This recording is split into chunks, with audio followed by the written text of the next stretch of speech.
buto ng baboy. Kasi guys, masama yung ating pakiramdam ngayon, kaya parang gusto ko ng may sabaw. Kasi minsan nagsasabaw din ako, pero hindi yung katulad ng sabaw natin sa Pilipinas. Kaya nagluto ako ng para lang sa akin.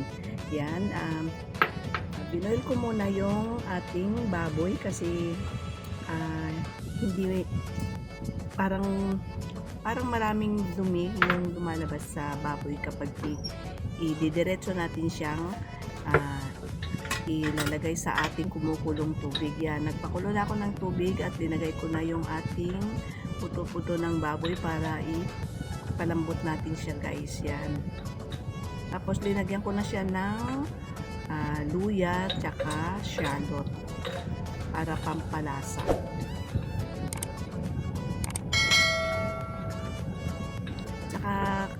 Kaunting ano lang guys, saka kaunting rock sugar yung aking linagay para yung ating buto-buto ng baboy, yung mix ng ating buto-buto ng baboy is mabilis lumambot. Yan guys, tintry ko na kung malambot na yung ating baboy. Yan, okay na siya guys. Kaya, pero medyo ipakulo pa natin siya ng kaunti.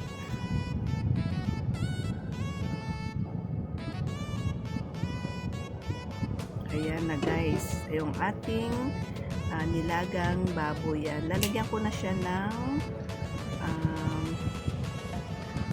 tawag nito dyan, yung Knorr. Iba din kasi yan yung kinuha kong Knorr guys, kasi hindi siya maalat. Yung cubes kasi maalat. Yan, at tapos ang ilalagay kong gulay is sitaw. Yan, linagyan ko ng sitaw. Tsaka tawag nito cabbage, pero ibang klaseng cabbage guys yung kinuha ko, yung pahaba. Masarap ito siya guys na cabbage. At kapag meron kayong makita sa palengke, bumili na rin kayo ng ganyang klaseng cabbage guys, yung pahaba.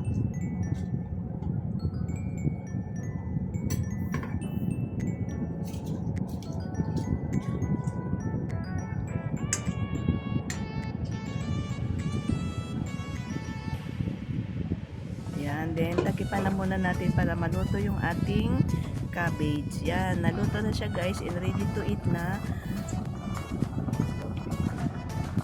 Yan, sa mga magkiklik at gustong magluto, don't forget to click, share, and subscribe para sa ating susunod na mga videos. Thank you for watching guys.